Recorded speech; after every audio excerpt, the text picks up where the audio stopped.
Okay, good morning everybody, and thank you for joining us on this beautiful Thursday morning as we are here in Perashat Devarim. We are preparing ourselves not only physically but also mentally and spiritually for Tisha B'Av, which is coming up on Motzei Shabbat this year on Saturday night. Rabotai, I would like to share with you a thought from Rabbi Bernstein, a couple of different thoughts, different ideas. One of them from Rabbi Bernstein, one of them from Gemara. The pasuk says in Megillat Echa, it says chapter 1, pasuk 6, Hayu sareha ke'ayalim. The pasuk tells us that their leaders were like ayalim. What's an ayal? Ayal is like a deer. Lo mat'u mir'eh. The leaders were like deers. What does that mean exactly? A lot of different ways to explain this. However, there is a Gemara in Masechet Shabbat. Amar Rabbi Hanina, right in the beginning of page 119, Kuf Yutet. Amar Rabbi Hanina, Lo harba Yerushalayim, ella bishvil shelo hochihu ze et ze. Says the Rabbi, Rabbi Hanina in Masechet Shabbat, you know why Yerushalayim was destroyed? Now we all know the answer to that, but let's see what he wants to say. Because they didn't rebuke each other. Lo hochihu ze et ze. Shene'emar hayu sareha ke'ayalim lo matzeu mir'eh. Quoting our pasuk that we just read, that their leaders were like deers. Okay, what does a deer have to do with rebuke? I never got really rebuked by a deer. It says no. Ma'ayil ze rosho shel ze betzad znavo shel ze. Just like a deer, each one has his head in the tail of the other. Af Yisrael shebe'oto ador, so to the Jews in the time of the Bet HaMikdash, kavshu penehem bakarka, they put their heads down. Ve'lo hochihu ze et ze. Gemara here is telling us that the flaw, the mistake, the sin, the crime of the Jewish people in the time of the temple was that they were like deers. A deer has his head in the tail of the other. What does that mean, in the tail of the other? Gemara is explaining simply it means they just put their head down. They saw other Jews doing things that were incorrect. It's none of my business. It's not my place to say anything. They didn't care enough to rebuke each other. They didn't care enough to tell other people where they're wrong. Right? You see somebody walking in the street, they have a piece of tissue from the bathroom stuck on their shoe. It's a little bit embarrassing. I don't want to tell them anything. Right? If you really cared about the person, you walk over, hey sir, just something on your shoe. Oh my God, thank you so much. It's so embarrassing. Right? You have something, you ever see people walking, they don't know, maybe something behind them. Someone's wearing a tag that somebody put as a joke. Hit me, you know? You take it off, you help them out. The time of the temple, the Jews didn't care enough to rebuke other people. I don't know, I don't want to get involved. I don't want to, I mind my own business, they mind their own business. Now the question obviously is, how does this connect to Sinat Chinam? Because we know the reason the Bet HaMikdash was destroyed was because of Sinat Chinam. Right? There was hatred, baseless hatred. How does Sinat Chinam connect to not rebuking? And the truth is, it connects very much. It's actually going back to our Perashat Devarim, where Moshe Rabbeinu, in the beginning of the book, starts rebuking the Jewish people. However, he does not rebuke them explicitly. We learn a lot of lessons from how Moshe rebukes the Jews. We actually had a class earlier this week about it. Moshe, first of all, rebukes them tacitly, or in a remez, hinting way. Right? He does it right in groups. He doesn't do it to the individual. But there's one more lesson that we didn't point out earlier this week. And the pasuk says, Ele hadevarim, these are the words of Moshe, Ahare hakoto. But he only spoke these words after he defeated Ahare hakoto et Sihon, only after defeating Sihon. And what that means is, first, if you ever want to be successful in giving rebuke, in criticizing somebody, right? It's something that we speak about often, because we're always criticizing, we're always rebuking, we're always trying to inspire, we're always trying to guide, we're always trying to lead people around that are around us, our children, our friends, our spouse. Honey, I heard the rabbi said you're not allowed to do that. How do we get that critique to be accepted? Such a challenge today. We're always giving our 2 cents, and we mean well. But how do we make it hit? How do we take it that it's going to actually be received? How do we ensure? It is the only trick, the only way is that we have to ask ourselves, are we doing it because we want to show that I'm better than you? Right? Or do we actually want to see results and change in the other person?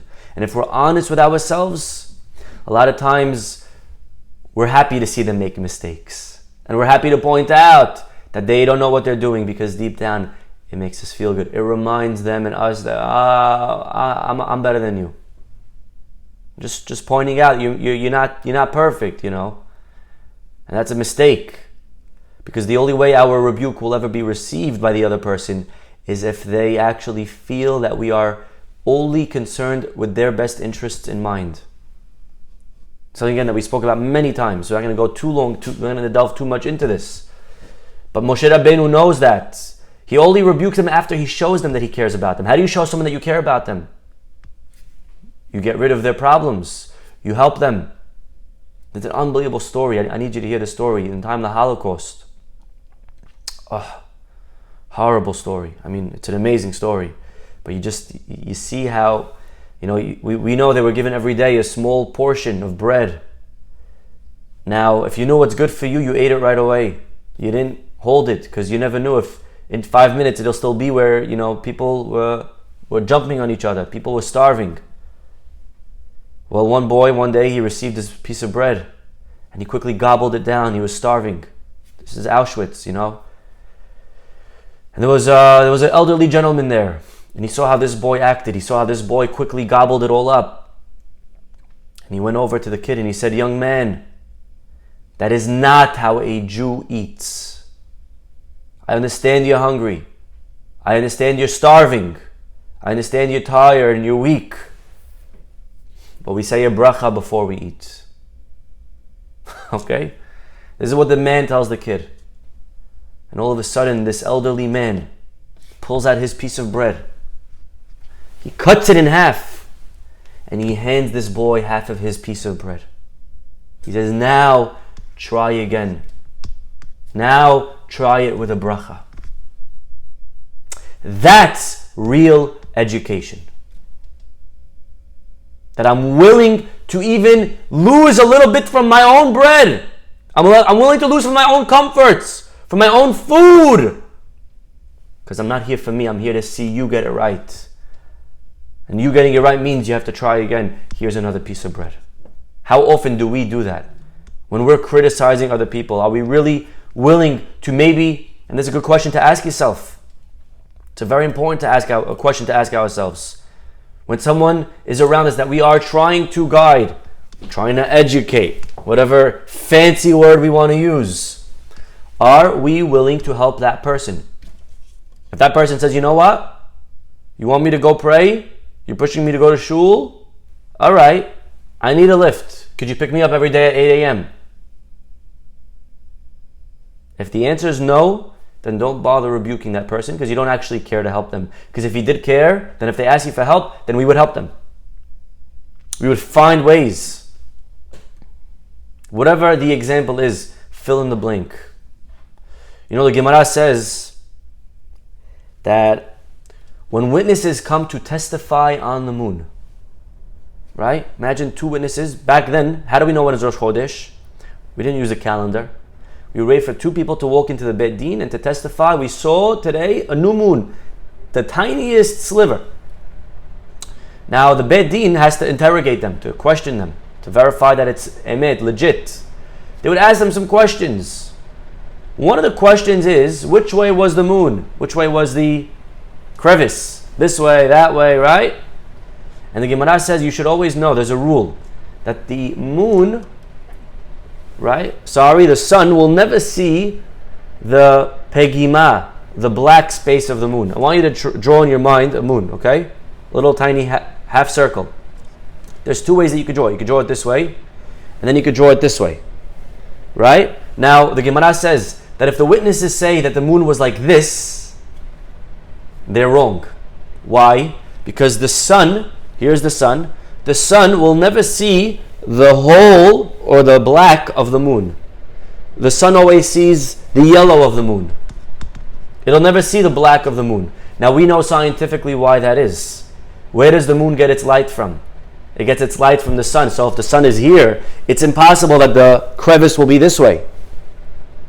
Right? But the Ba'alei Musar learned something else over here. The sun is influencing the moon. The sun is giving the moon light. The sun is educating the moon, so to speak. In order to properly influence someone, you can never see them and their flaws. You can never see them as innately flawed. If you see them as black, that's not a good sun. That's not a good recipe. That's not a Rosh Chodesh. That's not going to be a good beginning for somebody. Because to properly influence, we have to see them and realize that their flaws are superficial. But inherently, they're good. That's very powerful. So we go back to our Gemara, Masechet Shabbat. The Gemara says, you know why Beit HaMikdash was destroyed? Because they didn't rebuke each other. And we asked, but I thought it's because they hated each other. The answer is yes and yes. They're both true. They hated each other. They didn't value each other. And because of that, the rebuke that they gave was not acceptable. It's considered, it's tantamount as if, it's as if they didn't rebuke each other. The pasuk says actually in the Torah, Lo tisna et ahicha bilvavecha, you shall not hate your brother in your heart. And what are the next words? Hocheach tochiach et amitecha. And only after that, only if we're sincerely in love with every person, only if we really value and appreciate that person, then can we rebuke them. If not, you're wasting your time. Don't even bother giving them your 2 cents. I was once in a shul, right? And this guy's telling this other guy, hey, that's not how you put the talit, you're doing it the wrong way. And he's yelling at him and this and that. And of course, how do you think the man responded? Who do you think you are to tell me how to put the talit on? This is how my grandpa put it on back in Halab, blah, blah, blah. Right? There's a way to give rebuke. But again, prerequisite number 1, to ask ourselves, right now, if this person asks me for help, I'm telling them that they're going late to work. I'm telling them that they're too... they got to quit smoking. I'm telling them that they have to stop the alcohol. I'm telling them blah, blah, blah.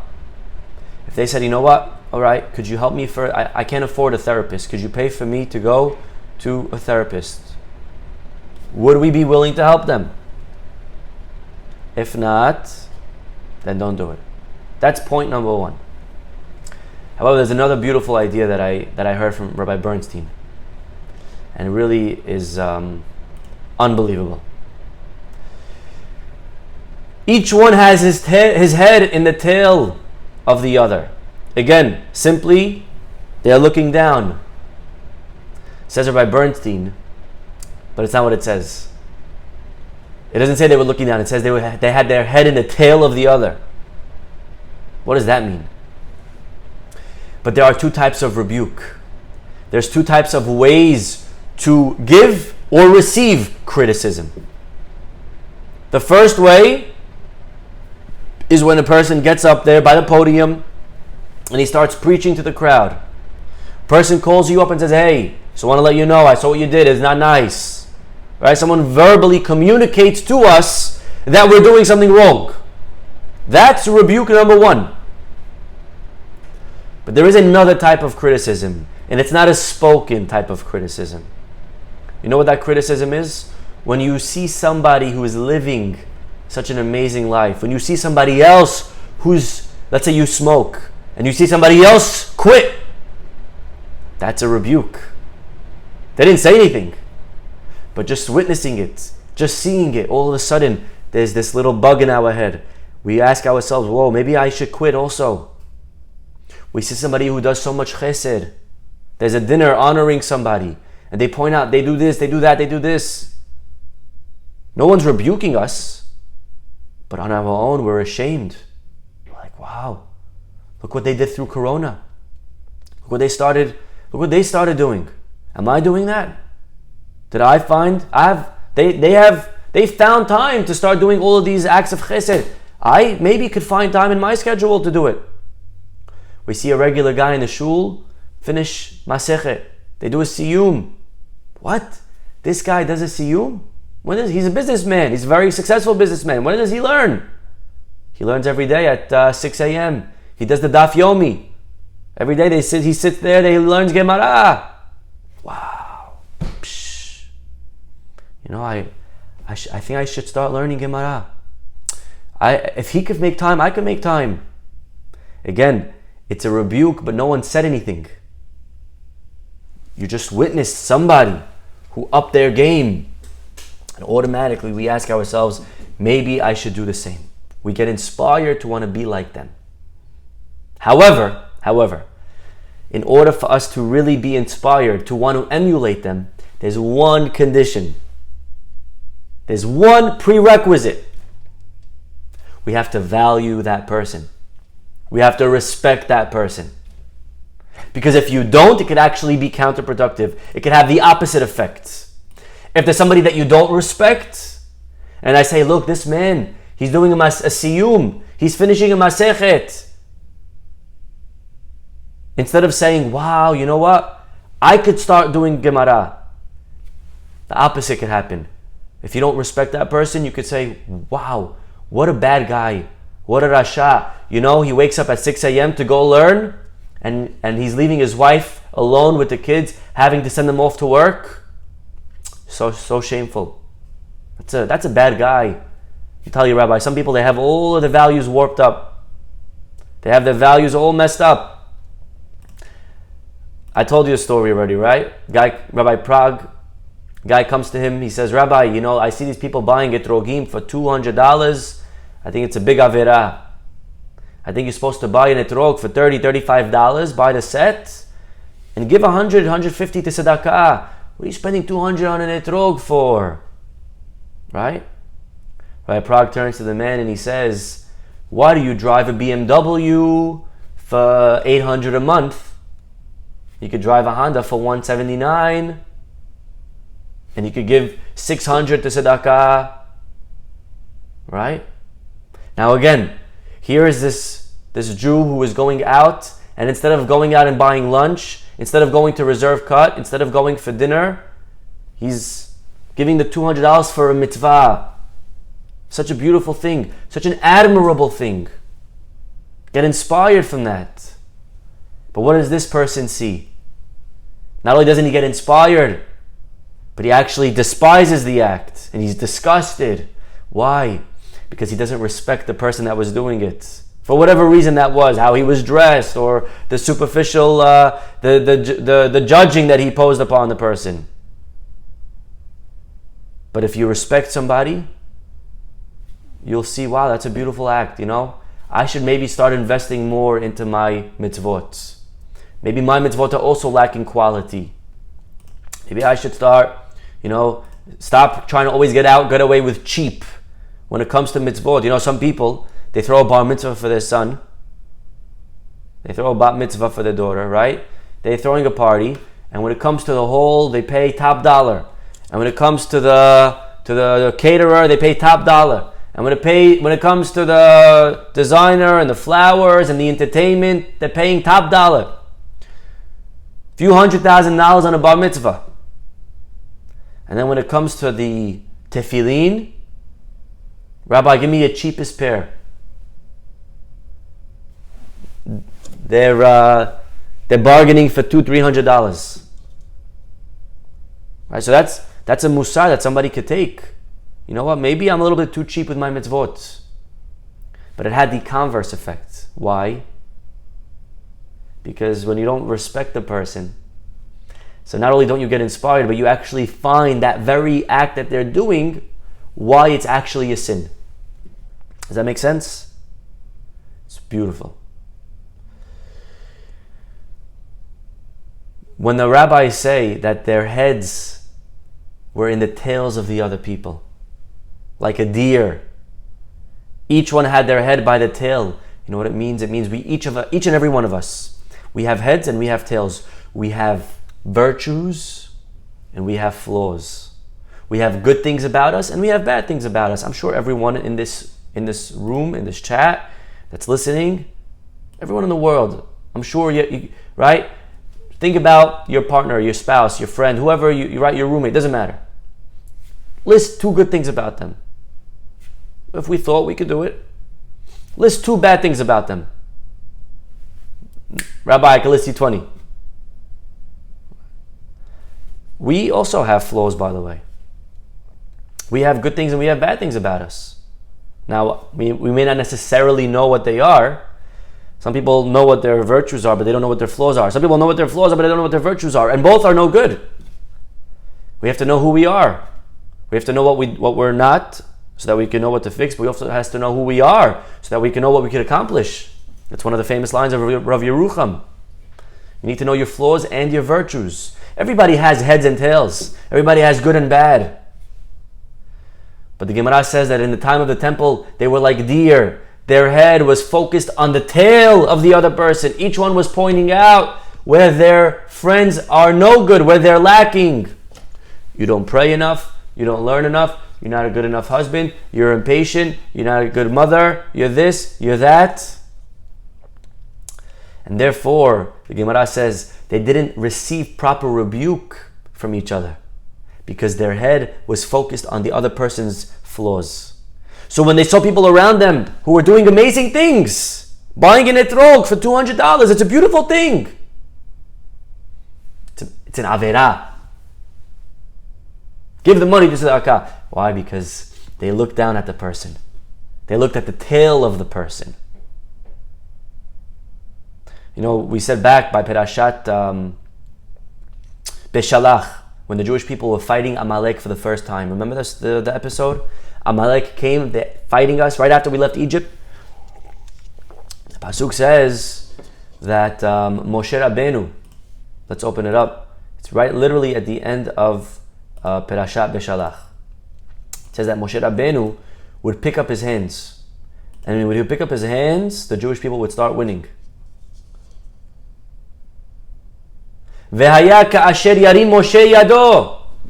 And it would be that when Moshe would raise his hands, V'gavar Yisrael, the Jews would be triumphant.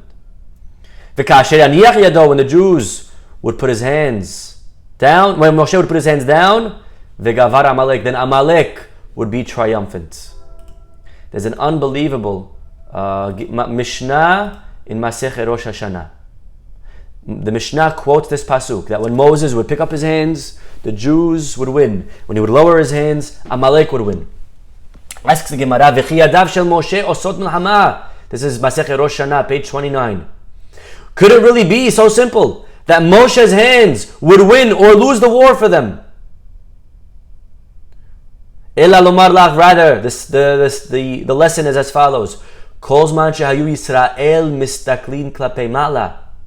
Whenever the Jews would look up, they would look up, they would see the heavens, and they would remember that Hashem is in charge. Hayumid Gabrim, they would become triumphant. So Moshe's hands weren't what won the battle. Moshe's hands were kind of indicating to the Jews where to look. Hands, look up. Now look down. Right? When his hands were up, they would look up, they would remember it's Hashem, they would win. If his hands went down, they would forget it's Hashem. They would lose. That's one thought.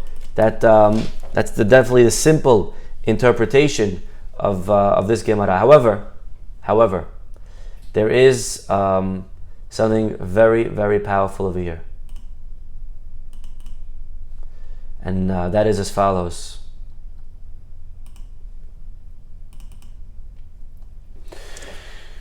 We pointed out at the time, I believe we said this back in Perashat Shelach,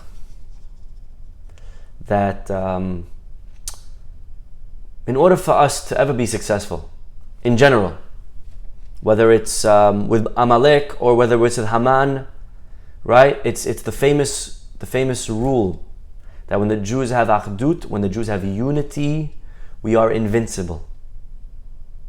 Why?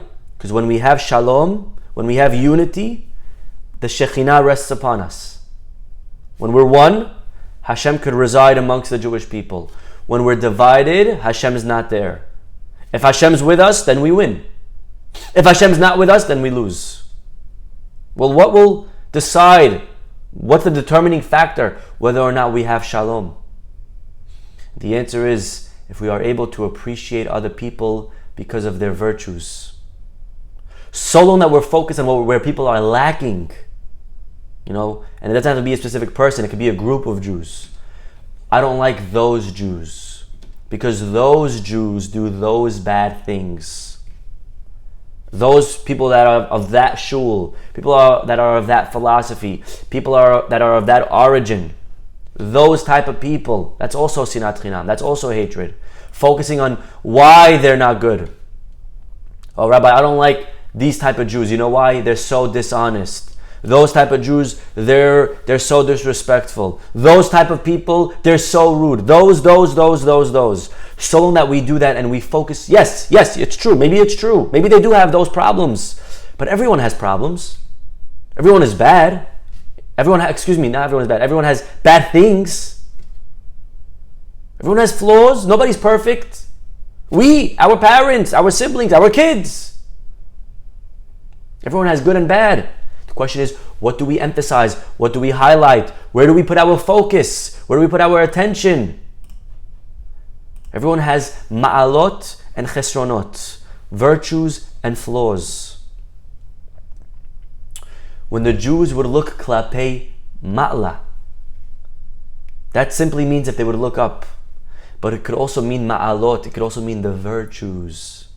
When the Jews would look at the virtues of other Jews, and they would be reminded, yes, they're not perfect, but they have beautiful qualities to them.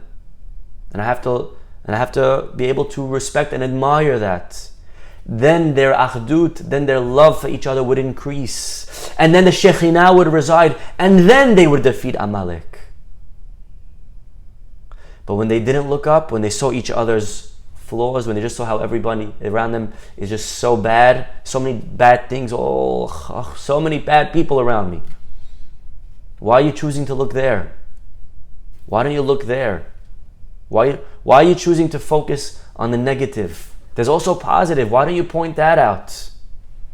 When we forget to point out the positive, when we look down, then there's hatred. And then the Shekhinah leaves. And then we lose to Amalek. So it's a very powerful lesson. Again, going back to this Gemara in Masechet Shabbat. We began today with the Gemara. The Gemara says that the Yerushalayim was destroyed because we didn't rebuke one another. Quoting the Pasuk, that they were like deer. Gemara says, what does it mean like they were like deer? What does that mean? It means each one had their head down by the tail. So simply that means they were looking down, they minded their own business. But today we saw something a little bit deeper. Not they were looking down. They were looking at specifically the tails and the flaws and the mistakes of other people around them. And because of that, they didn't learn from the way the people around them lived. There was no reason to learn. Everything they're doing is a mistake. Everything they're doing is wrong. Why should I learn from them? So these are very important points. Very powerful points as we are again entering Tisha B'Av to ask ourselves, are we giving Musar the right way? Are we trying? Because there's a difference. Our goal is never to really criticize. It's to educate, and there's a difference. Our goal should always be just to educate, but of course to educate has to be number one, that we respect and value that person, and that we show them that we believe in them, and that we don't look at their flaws. Their flaws are external. Them, deep down, they're good people. But also to learn from the people around us. And the only way to do that is when we value the people around us. To look not at their tails, but to look at their heads. To look at their accomplishments. To be inspired by them. And by doing so, maybe we'll be zocheh this year to a Tisha B'Av. That will be a moed, a real celebration. We'll stop over here. Have a wonderful day. We'll see you all tomorrow. Bye-bye.